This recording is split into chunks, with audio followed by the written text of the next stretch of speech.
मैंने आपको लाहौर देने का लगभग मन बना लिया था, लेकिन फिर मुझे एहसास हुआ कि पाकिस्तान के पास कोई बड़ा शहर नहीं होगा। मैंने पहले ही कलकत्ता को भारत के लिए चिन्हित कर दिया था। ये शब्द उस अंग्रेज के हैं जिसने भारत से उसका सबसे खास शहर छीन लिया था। वो शहर जिसे भारत का एंट्री गेट कहा जाता था। वो शहर जहां हिंदू और मुस्लिम मिलकर रहा करते थे। लेकिन जिस इंसान को ये जिम्मेदारी दी गई थी कि बंटवारे में दोनों देशों के साथ नाइंसाफी ना हो, उसने भारत के साथ अन्याय कर दिया। भारत और पाकिस्तान दोनों को लग रहा था कि लाहौर तो भारत को ही मिलेगा। यहां तक कि लाहौर के लोग भी कहीं ना कहीं मानते थे कि उनका भारत से मिलना तय है। लेकिन फिर कुछ ऐसा हुआ कि जिस लाहौर को अकबर ने अपनी राजधानी बना लिया था, उसे भारत में शामिल करने की बजाय विभाजन से कुछ घंटे पहले पाकिस्तान को दे दिया गया। यह काम करने वाले कोई और नहीं बल्कि भारत पाकिस्तान की विभाजन रेखा बनाने वाले रेडक्लिफ थे। इसलिए आज के इस वीडियो में मैं आपको ये पूरी कहानी बताने वाला हूं कि कैसे लाहौर भारत का हिस्सा नहीं बन सका। तो इस वीडियो को एंड तक जरूर देखिएगा, क्योंकि अपना इतिहास नहीं जानोगे तो खुद को कैसे पहचानोगे। जब भारत के विभाजन की बात आई तो इसके लिए एक सीमा आयोग बनाया गया। इसका काम था दोनों देशों के बंटवारे कराना। इस काम की जिम्मेदारी मिली सिरिल रेडक्लिफ को।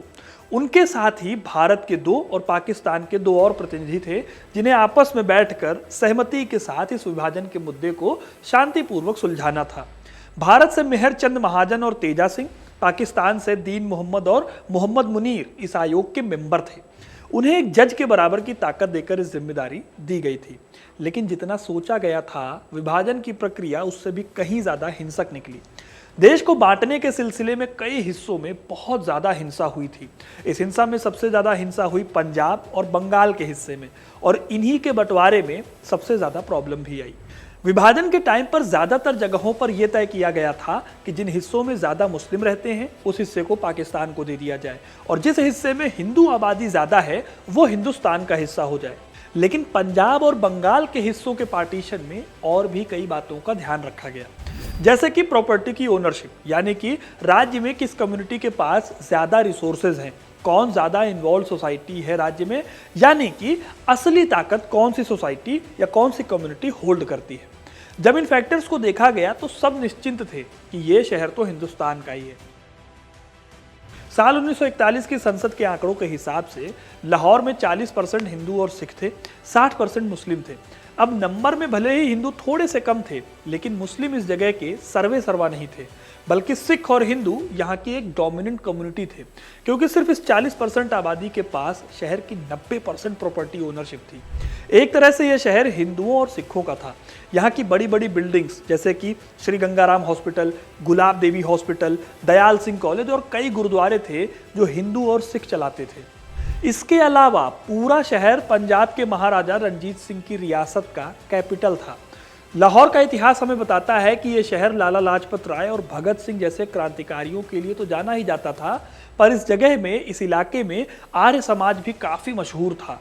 ये हिंदुओं की घर वापसी कराकर शुद्धि आंदोलन से फिर से उन्हें हिंदू धर्म में ला रहे थे। इस तरह से सबको ये लगता था कि लाहौर हिंदुस्तान का हिस्सा बनेगा, पाकिस्तान में नहीं जाएगा। लेकिन दोनों ही देश लाहौर को अपने साथ मिलाने के लिए अलग अलग तर्क दे रहे थे।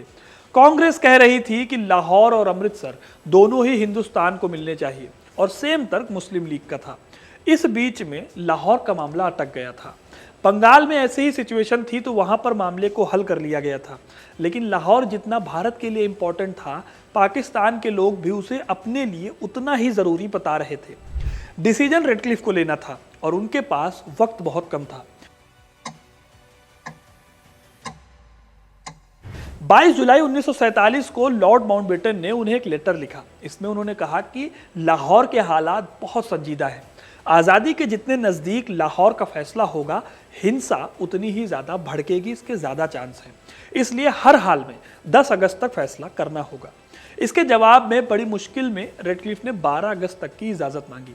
इस दौरान रेडक्लिफ ने पहाड़ बराबर दोनों साइड के डॉक्यूमेंट्स पढ़े और उनके तर्क सुने। आखिर में वो इस नतीजे पर पहुंचे कि लाहौर को पाकिस्तान में मिलना चाहिए। हालांकि उन्होंने उस वक्त इसकी वजह साफ नहीं की थी।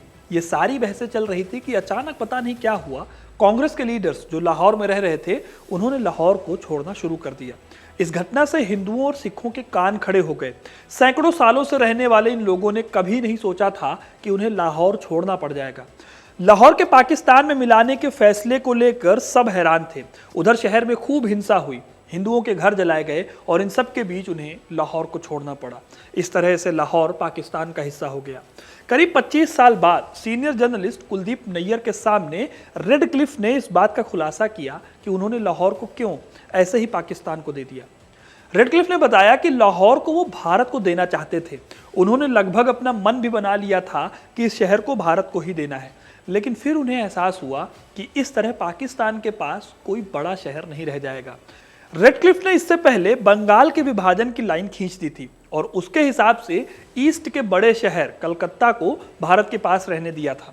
उधर पाकिस्तान के पास लाहौर जैसा कोई शहर नहीं था, इसलिए उन्हें यह शहर देना एक तरह से मजबूरी थी। नहीं तो कहीं से कहीं तक पाकिस्तान के लिए यह शहर बना ही नहीं था। यहाँ की पॉपुलेशन से लेकर प्रॉपर्टी तक सब में हिंदू और सिख सबसे ऊपर थे। ये बात रेडक्लिफ को पता थी, लेकिन वो मजबूर थे। सबसे बड़ी बात यह है कि उन्होंने कुलदीप नैयर को यह भी कहा था कि उन्हें बहुत कम वक्त दिया था विभाजन कराने को। इतने कम वक्त में ऐसे बड़े फैसले लेना बेहद मुश्किल होता है।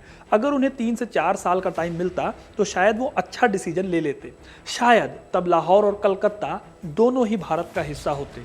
वैसे अगर आपको लगता है कि सिर्फ भारत के लोग ही रेडक्लिफ के इन फैसलों से नाराज थे, तो ऐसा नहीं है।